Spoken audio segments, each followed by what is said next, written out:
She read it 3 times. The first time, the words didn't make sense, like when you're too tired and you read the same sentence over and over and none of it goes in.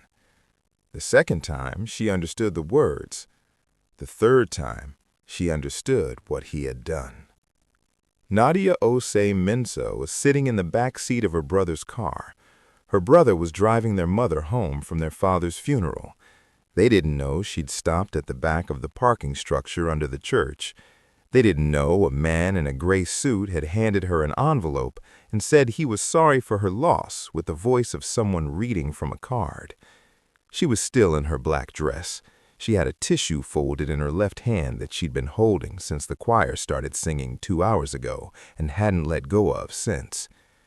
The paper in her other hand was a divorce petition, filed at 9:47 that morning, while she was in the church, while her father's coffin was at the front of the room. She sat there for a long time. She didn't cry. She didn't call anyone. She didn't scream. What she did was laugh. Once, short. The kind of laugh that has nothing to do with anything being funny. The kind your body produces when the thing that just happened is so far outside what you prepared yourself for that your brain simply doesn't have the right response ready. Then she pressed the back of her hand to her mouth and looked out the window at the gray concrete wall of the parking structure. She thought about calling Marcus. She picked up her phone. His name was right there. She had called it so many times over 4 years that her thumb knew exactly where to press. She put the phone down. She sat for another minute. Then she called Gerald Calloway, her father's lawyer of 30 years. He picked up on the second ring. She didn't say hello. "He filed," she said. A pause. Then, "When?" "This morning, during the service." Another pause. Longer. She heard Calloway exhale slowly, the way older men exhale when they have seen a great deal of the world, and this particular thing still manages to disappoint them. "Come to the office Monday morning, 8 o'clock. There are things I need to show you." She didn't ask what things. Her father had trusted Calloway for 3 decades. That was enough for right now. She put the petition in her bag. She got out of the car. She walked to the street and called a rideshare and rode home to the Gold Coast apartment in silence, watching the city go by through the window. She did not throw the envelope. She did not drive anywhere reckless. She filed it in the second drawer of her home office, under a folder she labeled simply M.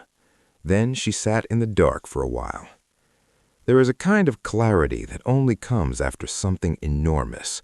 It doesn't feel like power at first. It feels like stillness, like the moment after a very loud noise when the room goes completely quiet and your ears are adjusting and you don't yet know if you're okay. She sat in that stillness. She thought about 4 years, about the man she had chosen, about the wedding in the garden, and the conversations at dinner, and the trip to Japan in 2021, when things had still been, if not warm, at least functional, when they had walked through Kyoto in the rain, and she had thought briefly that they might be salvageable. About the morning she had found the first of the board meeting discrepancies and chosen not to see it clearly. Her father's voice saying, "Make sure you understand what that intelligence is working toward," and the way she had filed that advice away in the part of herself that believed she already knew. She had not known. That was the hardest part, not the betrayal. Betrayal is clean. You can be angry at betrayal. You can organize yourself around it. You can use it. What is harder is the accounting of yourself.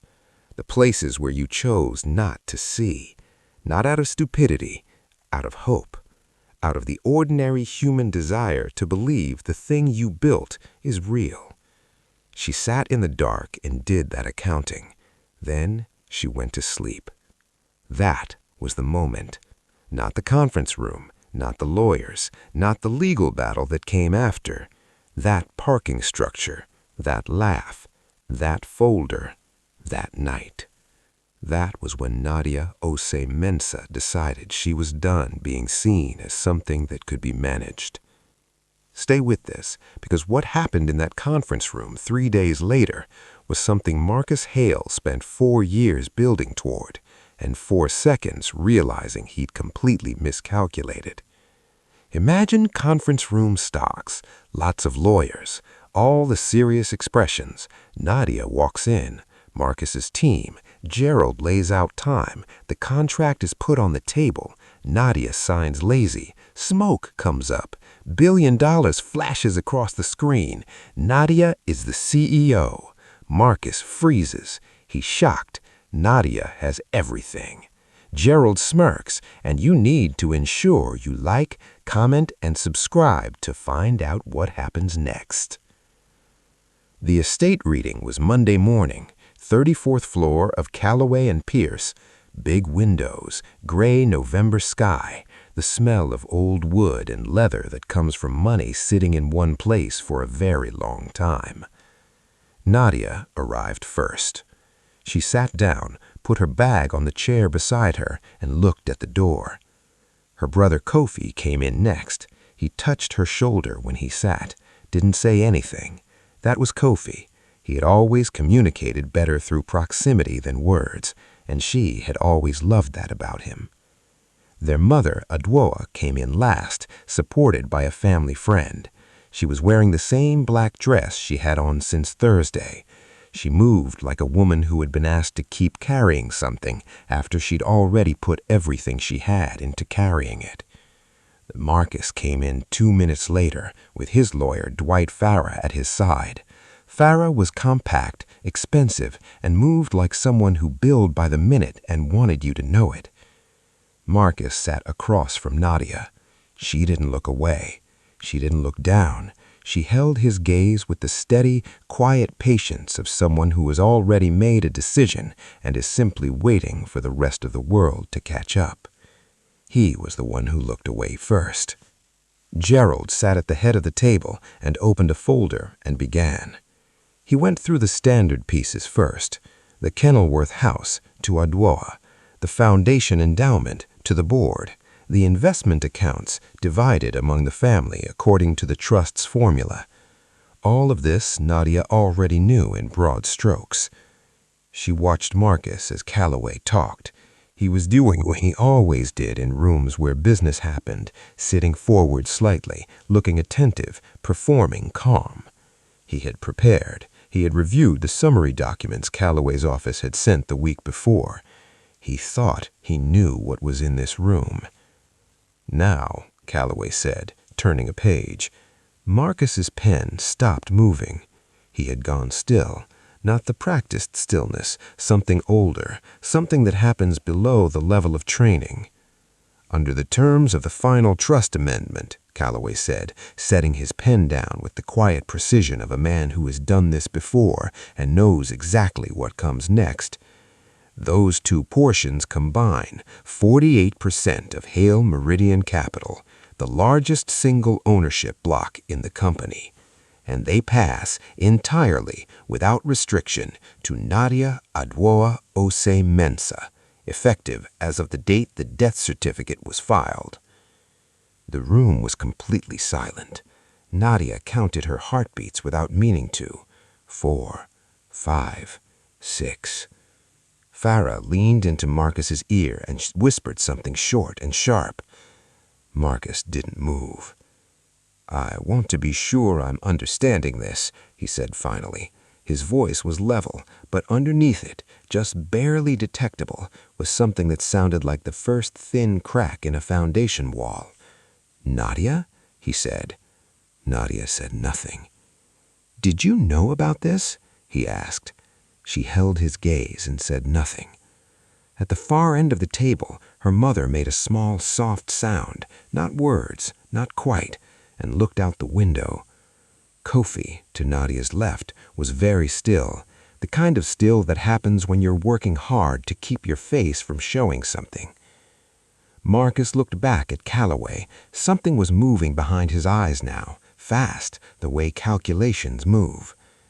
"Gerald," he said, his voice level again, but now the overall tone had tightened, the sober energy of a good stewt now replaced by the steely tick of an efficient machine. "When was the death certificate filed?" he asked. Calloway hesitated. Oh, he didn't hesitate. October 7th. And he almost said it, stopped himself, looked at Farah. Farah's expression answered the question before anyone else could. The divorce petition had been filed October 9th, 2 days after the shares transferred. 2 days too late. Marcus sat back slowly in his chair. He put his pen on the table. He looked at the ceiling for exactly 2 seconds, a gesture Marcus recognized from 4 years of watching him absorb bad news. Then he looked back at the table. "I'll need time to review the documents," he said in the quiet, controlled voice of a man who is very good at not letting rooms see him bleed. "Of course," Calloway said. The reading continued. Nadia listened to every word. Her hands were flat on the table. Her breathing was even. She did not look at Marcus again. She didn't need to. Before we go back to the conference room, before the legal maneuvering, before the forensic accountants and the governance reviews, you need to understand something. This was not a story about a woman who didn't see it coming. This was a story about a woman who saw pieces of it, felt pieces of it, and chose, the way intelligent people in love sometimes do, to believe the interpretation that allowed her to stay.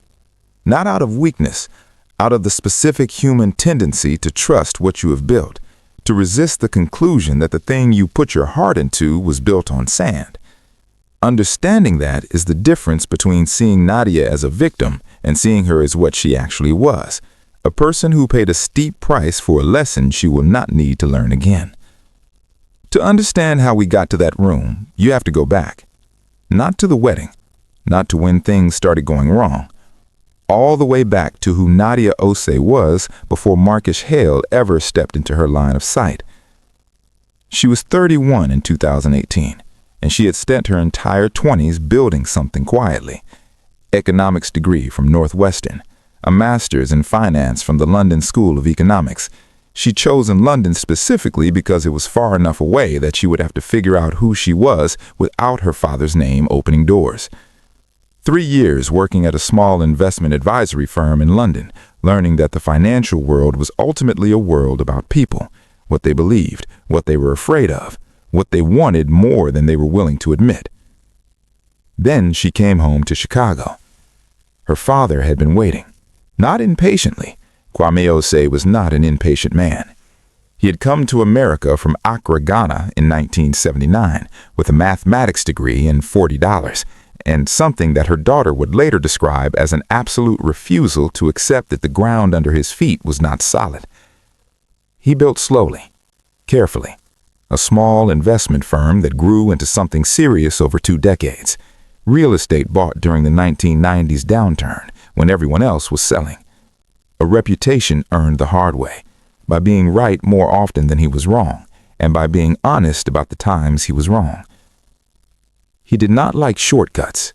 He did not like borrowing more than you could pay back.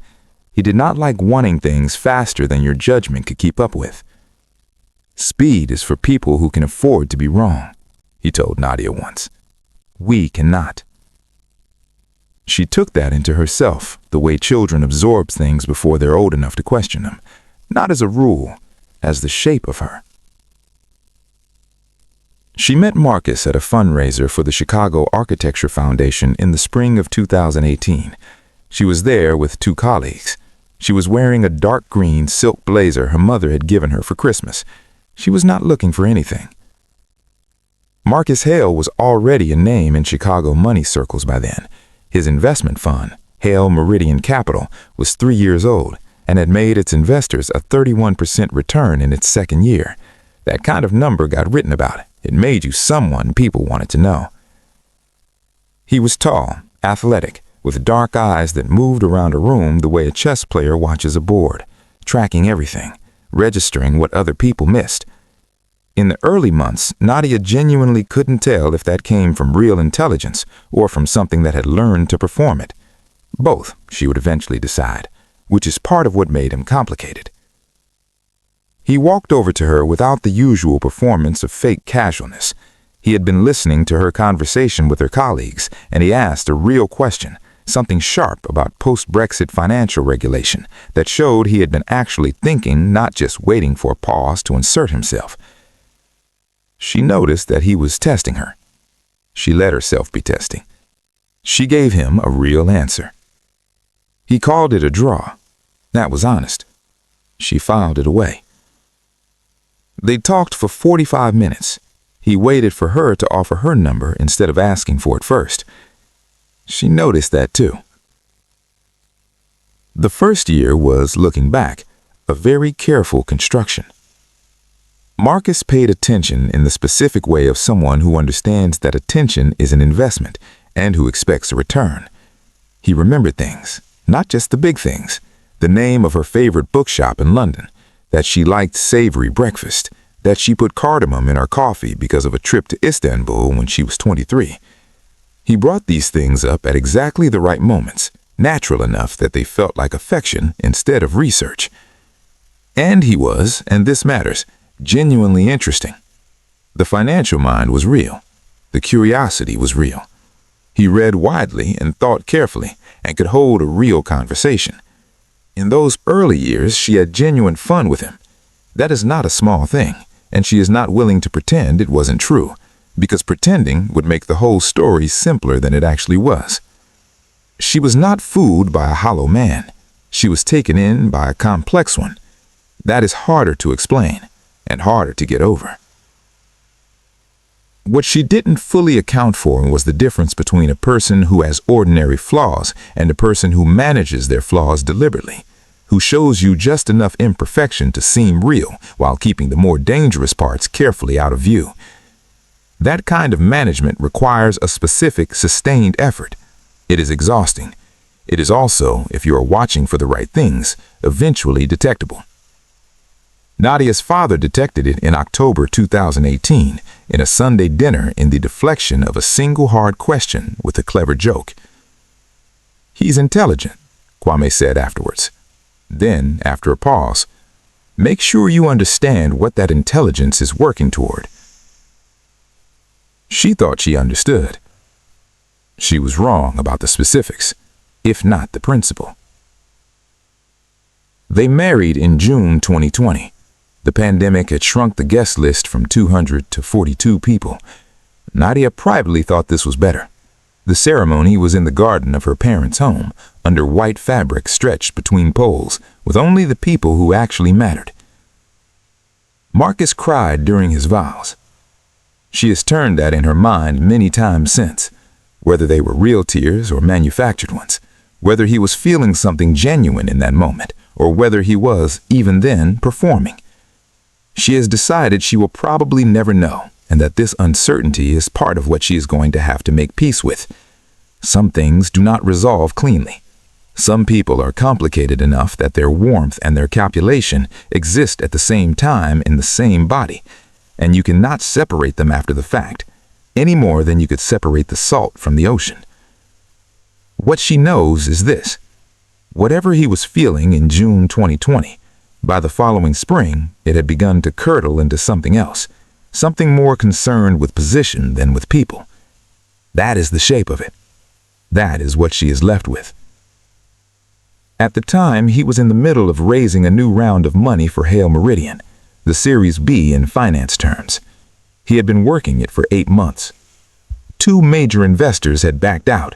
The fund had solid returns, but not the kind of jaw-dropping numbers that made institutional money pour in. The process was grinding. He was under more pressure than he usually let show. Her father had been watching all of this, quietly, from a distance. In October 2020, 2 months after the wedding, Kwame Osei sat Nadia down and told her that the family trust was going to invest in the Series B round, taking 24% of the company's available secondary shares. He wanted a participation right and a seat on the board for an observer. "This is your money as much as anyone's. You should have a stake."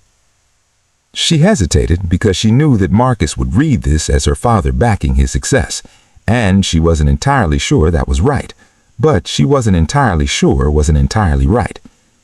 She didn't say any of that out loud. The round closed in October 2020. Marcus threw a dinner for the key investors. He toasted Kwame and called him the smartest man in any room he enters. Her father smiled with the exact smile he wears when someone said something true by accident. Marcus was grateful, real genuine grateful. For a while. The first warning sign came in spring 2021. Not loud, not dramatic, just a small, quiet thing that she noticed and then let herself not notice.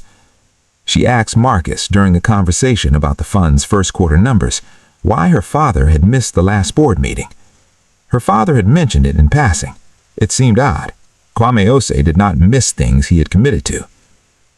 He was traveling, Marcus said. He was in Chicago. He had dinner with us that Thursday. A pause. A small one. He may have had something else. I don't keep his calendar. She let it go. That was the mistake. Not a dramatic mistake, just the ordinary human mistake of extending a kindness that wasn't earned. She chose to believe the simpler explanation, because the more complicated one, that her husband was quietly managing her father out of the room he had been given, was not a thought she was ready to hold yet. What she didn't know at the time was that her father had already noticed it, that he had raised the issue with Marcus directly in March 2021, very calmly and very clearly, and that Marcus had agreed that communication could improve, and that nothing had changed. What her father had done after that conversation was call Gerald Calloway and ask him to look at something. What he had asked him to look at was the set of changes Marcus had quietly made to Hale Meridian's governing documents in late 2020. Calloway's review took 3 weeks. When it was done, he called Kwame.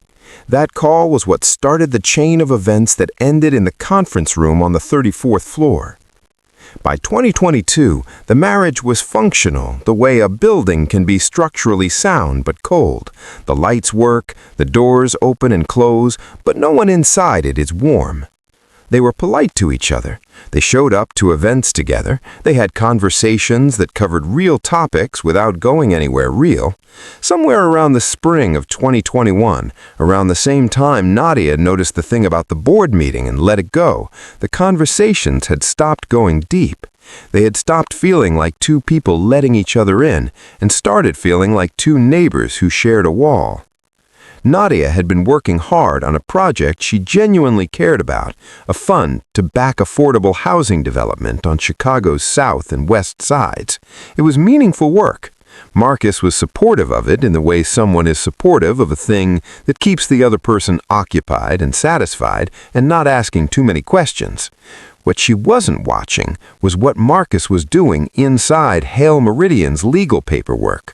In 2022, he updated the company's governing documents, 7 changes in total. His lawyer, Farrar, drafted them. They went to the board. Meeting notices were sent late. The 6th change, buried inside the others, written in the kind of language that requires a specialist to decode, quietly adjusted how much voting power each share carried. Under the original documents, certain shares had 3 votes each. The update brought it to 1 vote per share. It was framed as a governance improvement, more democratic, fairer. In reality, given how the shares were spread out, this one change cut the trust's voting power from something that could block major decisions to something that couldn't stop much of anything.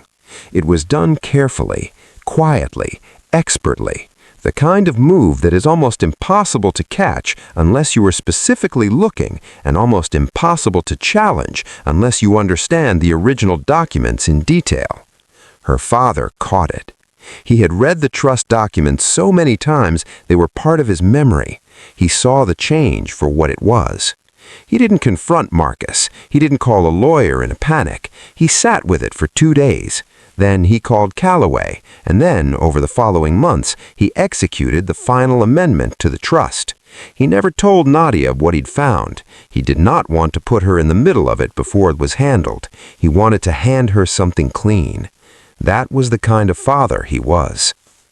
Kwame Osei was diagnosed with pancreatic cancer in January 2023. He told Nadia on a Tuesday morning at the kitchen table in Kenilworth. Her mother sat beside him. The winter light came thin through the window. He told her in the same steady voice he used for everything, the voice of a man who had known sorrow long enough to carry it without falling. She remembers that she did not cry right away. She remembers that she sat very still and asked him practical questions about the doctors, the treatment plan, the prognosis, the timeline. She asked them the way he would have asked them, methodically, one at a time, because falling apart in front of him was something her whole body refused to do. She would cry later in the car, parked 2 blocks from the house, for 15 minutes. Then she drove home. She and Marcus barely talked about it. That, looking back, should have told her everything. Not that he was cold. He expressed the appropriate things. He said the right words. He came to one dinner and held her hand when her father had a bad night and drove her home in the kind of careful silence that could read as consideration. But there was something absent, something she could not name precisely at the time. She would name it later. He was not afraid of losing her father. He was thinking about what that father's death would mean for the other things. She could not have proved that then. She knows it now. She spent the next 7 months at that house as much as she could. Marcus came to family dinners less and less. He was dealing with a demanding investor. He was managing a difficult quarter. He had something urgent he was working on. None of these things were entirely lies. None of them were entirely true. The real story lived somewhere in between, in the space where people do the things they don't say out loud. What she wasn't watching was what Marcus was doing inside Hale Meridian's legal paperwork. In 2022, he updated the company's governing documents, 7 changes in total. His lawyer, Farrar, drafted them. They went to the board. Meeting notices were sent late. The 6th change, buried inside the others, written in the kind of language that requires a specialist to decode, quietly adjusted how much voting power each share carried. Under the original documents, certain shares had 3 votes each.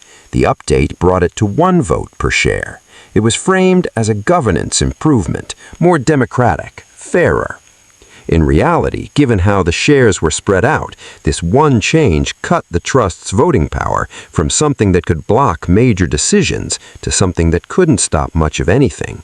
It was done carefully, quietly, expertly, the kind of move that is almost impossible to catch unless you are specifically looking, and almost impossible to challenge unless you understand the original documents in detail. Her father caught it. He had read the trust documents so many times they were part of his memory. He saw the change for what it was. He didn't confront Marcus. He didn't call a lawyer in a panic. He sat with it for 2 days. Then he called Callaway. And then, over the following months, he executed the final amendment to the trust. He never told Nadia what he'd found. He did not want to put her in the middle of it before it was handled. He wanted to hand her something clean. That was the kind of father he was. Kwame Osei was diagnosed with pancreatic cancer in January 2023. He told Nadia on a Tuesday morning at the kitchen table in Kenilworth. Her mother sat beside him. The winter light came thin through the window. He told her in the same steady voice he used for everything, the voice of a man who had known sorrow long enough to carry it without falling. She remembers that she did not cry right away. She remembers that she sat very still and asked him practical questions about the doctors, the treatment plan, the prognosis, the timeline. She asked them the way he would have asked them, methodically, one at a time, because falling apart in front of him was something her whole body refused to do. She would cry later in the car, parked 2 blocks from the house, for 15 minutes. Then she drove home. She and Marcus barely talked about it. That, looking back, should have told her everything. Not that he was cold. He expressed the appropriate things. He said the right words. He came to one dinner and held her hand when her father had a bad night and drove her home in the kind of careful silence that could read as consideration. But there was something absent, something she could not name precisely at the time. She would name it later. He was not afraid of losing her father. He was thinking about what that father's death would mean for the other things. She could not have proved that then. She knows it now. She spent the next 7 months at that house as much as she could. Marcus came to family dinners less and less. He was dealing with a demanding investor. He was managing a difficult quarter. He had something urgent he was working on. None of these things were entirely lies. None of them were entirely true. The real story lived somewhere in between, in the space where people do the things they don't say out loud. What she wasn't watching was what Marcus was doing inside Hale Meridian's legal paperwork. In 2022, he updated the company's governing documents, 7 changes in total. His lawyer, Farrar, drafted them. They went to the board. Meeting notices were sent late. The 6th change, buried inside the others, written in the kind of language that requires a specialist to decode, quietly adjusted how much voting power each share carried. Under the original documents, certain shares had 3 votes each. The update brought it to 1 vote per share. It was framed as a governance improvement, more democratic, fairer. In reality, given how the shares were spread out, this one change cut the trust's voting power from something that could block major decisions to something that couldn't stop much of anything. It was done carefully, quietly, expertly. The kind of move that is almost impossible to catch unless you are specifically looking, and almost impossible to challenge unless you understand the original documents in detail. Her father caught it. He had read the trust documents so many times they were part of his memory. He saw the change for what it was. He didn't confront Marcus. He didn't call a lawyer in a panic. He sat with it for 2 days. Then he called Calloway. And then, over the following months, he executed the final amendment to the trust. He never told Nadia what he'd found. He did not want to put her in the middle of it before it was handled. He wanted to hand her something clean. That was the kind of father he was. Kwame Osei was diagnosed with pancreatic cancer in January 2023. He told Nadia on a Tuesday morning at the kitchen table in Kenilworth. Her mother sat beside him. The winter light came thin through the window. He told her in the same steady voice he used for everything, the voice of a man who had known sorrow long enough to carry it without falling. She remembers that she did not cry right away. She remembers that she sat very still and asked him practical questions about the doctors, the treatment plan, the prognosis, the timeline. She asked them the way he would have asked them, methodically, one at a time, because falling apart in front of him was something her whole body refused to do. She would cry later, in the car, parked 2 blocks from the house for 15 minutes. Then she drove home. She and Marcus barely talked about it. That, looking back, should have told her everything. Not that he was cold. He expressed the appropriate things. He said the right words. He came to one dinner and held her hand when her father had a bad night and drove her home in the kind of careful silence that could read as consideration. But there was something absent, something she could not name precisely at the time. She would name it later. He was not afraid of losing her father. He was thinking about what her father's death would mean for the other things. She could not have proved that then. She knows it now. She spent the next 7 months at that house as much as she could. Marcus came to family dinners less and less. He was dealing with a demanding investor. He was managing a difficult quarter. He had something urgent he was working on. None of these things were entirely lies. None of them were entirely true. The real story lives somewhere in between, in the space where people do the things they don't say out loud. What she did not know, and would not know until months later, when a forensic accountant's report crossed her lawyer's desk, was what Marcus was actually doing during those same 7 months. March 2023, he met with a lawyer who specialized in divorce. April 2023, he hired a forensic accountant. May 2023, he restructured how Hale Meridian paid its management fees, quietly moving approximately $4 million from the main fund into a side company that he alone controlled. She did not know any of this because she was sitting at her father's bedside. Kwame Osei died on October 4th at home in the early morning with his wife and both of his children beside him. He had stayed clear in his mind until the final week. In the second-to-last real conversation she had with him, he told her he was not afraid and that she should not be afraid either. She understood that he did not only mean about dying. He told her the documents were in order. He told her to trust Calloway. He did not tell her about the 48% directly, but she would understand later when she had the distance to look back that he had told her in every possible way except the words, and that grief had made her unable to hear it. Up until the funeral, Marcus was a man making calculated moves. After the funeral, he became something else.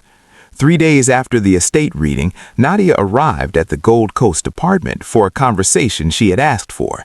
She came with Calloway and a litigation attorney named Priya Anand. Marcus was there when she arrived. He was alone. Farrer came in 5 minutes later, slightly flustered, which was unusual. Nadia noted it.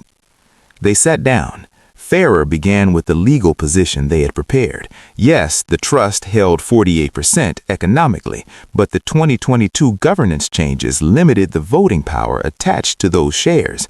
The management rights stayed with Marcus. Nadia was a large shareholder, not a controlling one. Anand let him finish. Then she placed a single document on the table. The 2022 governance update required the consent of any shareholder holding 20% or more of the company before voting rights could be changed, she said. The trust held 24% at that time. That consent was never obtained. The update can be voided, which means the original voting structure applies, which means Nadia's 48% is enough to block a sale of the company, a change in control, or modifications to the management fee structure. The room went quiet. Farrer stared at the document. Marcus stood up. He didn't say anything. He just stood up and walked to the window with the lake view, and stood with his back to the room. Everyone waited. The fee restructuring in May, Anand continued, addressing Farrer in the same even tone, moved approximately $4.2 million into a vehicle Marcus controls alone. Given that the trust's voting rights, correctly applied, should have been part of approving that move, we'll be seeking recovery of those funds as part of the divorce accounting. That's aggressive, Farrer said. It is, Anand agreed. At the window, Marcus turned around, and here is where something changed. Here is where the composed, calculating man showed the edge underneath. You know what I built? He asked. Not to Anand, not to Calloway, to Nadia. I built that company from zero. Your father's money helped, I'll give him that. But the decisions, the relationships, the strategy, that was me, every day for 8 years. His voice was still controlled, but it had heat in it now, a live wire just barely contained. And now you're gonna walk in here with 48% you never worked a single day for and tell me how to run what I built. Nadia looked at him. She thought about the parking structure, the envelope, the laugh she hadn't meant to laugh. Marcus, she said, quietly, the 48% was bought with my family's money. It was structured by my father, who earned every dollar that funded it. The shares transferred legally, and the voting rights are what the original documents say they are. She paused. I'm not telling you how to run the company. I'm telling you the company now has a proper owner with proper rights, and that those rights are going to be honored. You didn't know any of this until 3 days ago, he said, a different kind of edge. You had no idea what was in that trust. That's true, but that's not actually the question we're here to discuss. Farrer put his hand on Marcus's arm. Marcus looked at his lawyer. Something crossed his face, not the controlled calculation she knew, but something faster and darker and less composed. He took a breath. He sat back down. What do you want? He asked. Real governance, she said, an independent board, an outside review of operations and the fee structure, and a divorce proceeding that's handled honestly. She let that sit. That's it. I'm not here to destroy what you built, but I'm also not going to pretend the last 4 years didn't happen. Marcus looked at the table for a long moment. Then he said something she hadn't expected. Your father never liked me. She looked at him. Your father liked you fine. He just didn't trust you. Those aren't the same thing. Another silence. 10 days, Anand said to Farrer. After that, we moved to board meetings. People think strength is about not breaking. It isn't. Strength is about where you break and what you do after. Nadia broke on a Wednesday night in November, alone, in the Kenilworth house while her mother was sleeping.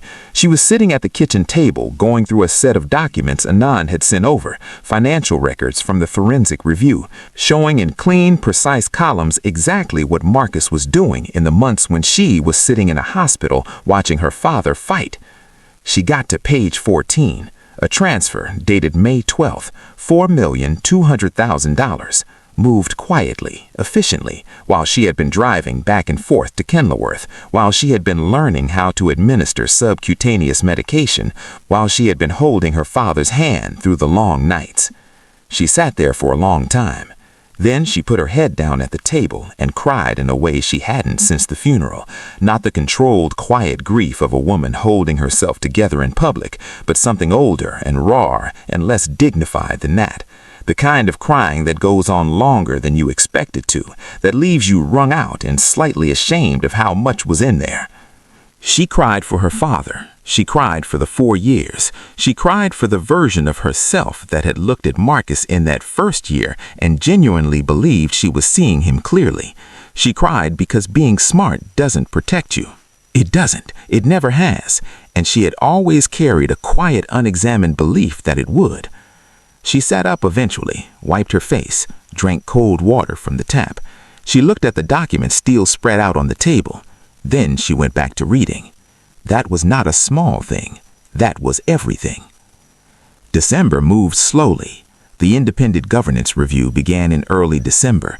Marcus had agreed to it after 8 of his 10 days, in negotiations that were polite in language but brutal in content. The review firm came from outside Chicago. It would take 3 months. The divorce proceedings were filed separately and would take longer. Marcus sent her 2 voicemails in November. She listened to both of them.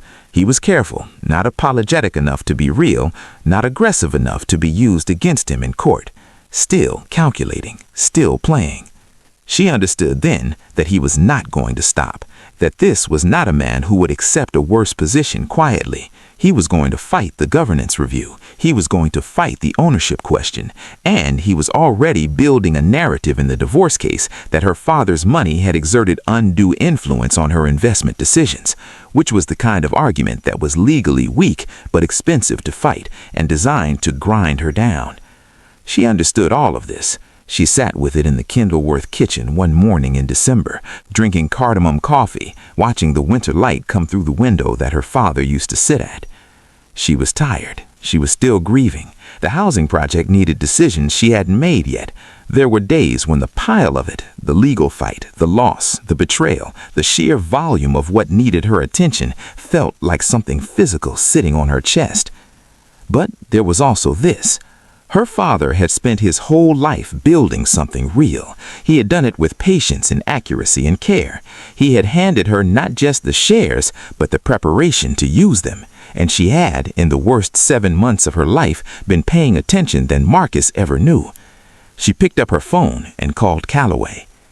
"The governance review was done," she said. "I heard," he said. "What do you want to do?" She looked at the light on the table. The same light, the same table. "Schedule the board meeting. Let's begin." Marcus Hale did not wait. That was the thing about him that the people who underestimated him always got wrong. He was not a man who sat still when things went against him. He regrouped. He pivoted. He found the new angle. 48 hours after the 10-day deadline passed and Anand filed the formal board meeting request, Farrar sent over a counterfiling. It had 3 parts. The first argued that the 2022 governance changes had been properly filed under a different consent threshold than the one Anand had cited, a technical dispute that would require a judge to resolve and would take months.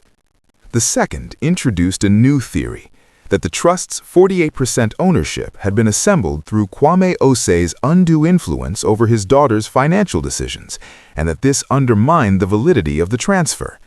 It was the weakest argument in the document. It was also the most personal, and the most clearly designed to make Nadia choose between fighting it and accepting a smaller settlement, rather than spending years defending her father's name in a courtroom. The third was a request for emergency injunctive relief, an attempt to freeze any board meeting until the ownership dispute was resolved. Anand read it on a Tuesday evening and called Nadia at 8 p.m. "He's going to try to stall," Anand said. "He knows he can't win the ownership question on the merits, so he's going to make this take long enough and cost enough that settling looks more attractive than winning." "What does settling look like?" Nadia asked. "He buys out the 48% at a reduced valuation. You get paid, you go away, he keeps the company." Nadia was quiet for a moment. "What does winning look like?" "Longer, harder, but you keep the shares, you get the board seats, the governance reform happens, and the fee recovery from the May restructuring gets litigated." "How long?" 18 months to 2 years, possibly more. Nadia looked at the folder labeled M in the second drawer of her home office. "We're not settling," she said. Nadia paused. Then, "I was hoping you'd say that." What Nadia didn't know, what nobody on her side of the table knew yet, was that the injunction request had been drafted in a hurry, and when things are drafted in a hurry, details get missed. The detail that got missed was this. The request cited a clause in the Hale Meridian Operating Agreement that had been modified in the same 2022 governance update that was already in dispute, which meant that if Anand's argument about the update being void held up, and Callaway believed it would, then the clause Marcus was relying on for the injunction was also void. Farrar caught it 3 days later, on a Friday, and called Anand to request a withdrawal of the injunction before it became a court record, showing they had filed something based on an invalid clause. Anand said she would think about it over the weekend. She did not need the weekend to think. She needed the weekend to send Farrar's call to Callaway, let Callaway verify the analysis, and draft the response that would be waiting in Farrar's inbox on Monday morning. A letter that did not accept the withdrawal, but instead requested that the court rule on the injunction as filed, because the filing itself was now evidence that the 2022 governance changes were being used to protect a position their own author didn't fully understand. It was the kind of move that doesn't make headlines, but changes the shape of a case. Nadia read the letter on Monday morning at the kitchen table in Kenilworth, with coffee and winter light. She thought about her father teaching her to read trust documents at the same table when she was 22. His voice, patient and specific, explaining how each clause connected to the next, how a document was a system, not a collection of sentences, how you had to read the whole thing before you could understand any part of it. She thought, he knew this was coming before any of us did. She thought, he built a system just like he always did. She thought, I understand it now. She called Callaway. "Schedule the board meeting," she said. "Let's begin." This is not where the story ends. The board meeting will happen. Marcus will show up with a new legal argument and a new strategy, and the particular energy of a man who has decided that the only way out is through. There are 2 investors who have been quietly watching all of this, one of them with a connection to Marcus that goes further than Hale Meridian, and no one in that conference room has yet looked at carefully enough. And there is something in the forensic review that Anand has not told Nadia yet, something in the fee records from 2021, something that changes the timeline. Part 2 is coming. She sat in a parking structure at her father's funeral and laughed once because she had no other response. She went home. She filed the papers in a folder. She showed up Monday morning. That is who she is. 48% of his company, 4 years of being underestimated, and she is just now getting started.